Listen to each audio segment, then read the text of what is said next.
Edhe këtë 14 shkurt, Durrësi është kthyer në zgjedhjen e parë për qytetarët të cilët festojnë Shën Valentinin.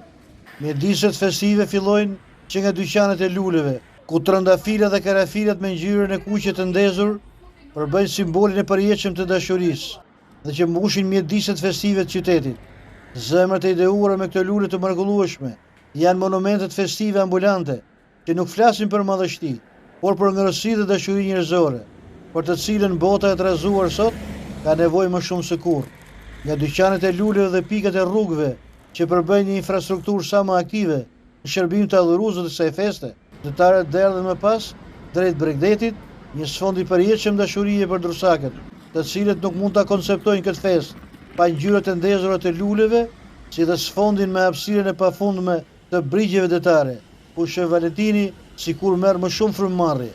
Ndërkohë ditët e sotme, operatorët turistik në qytetin bregdetar thonë se këtë fundjavë kapacitetet akomoduese janë të zëvruara. Mund të themi, bëjnë me dije biznesmen të zonës, se kemi kapacitetet pritse të zëvruara. Kjo ka qenë dhe vitin e kaluar, si në 4-5 vitet e fundit. Kjo është një festë që ka goxha kërkesa.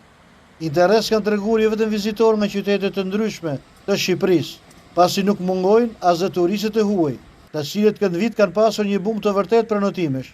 Kjo tregon se festa e Shën Valentinit ka hedhur spirancën e saj në brigjet e Durrësit, duke u kthyer dhe kërkuar nuk është edhe aq e mirë një atraksion të mrekullueshëm turistik.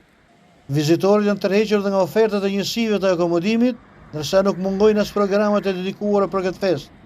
Festa e Shën Valentinit është një dashuri e vërtetë për Durrësin, që e kthen atë në një destinacion turistik mjaft të preferuar edhe gjatë sinës së dimrit.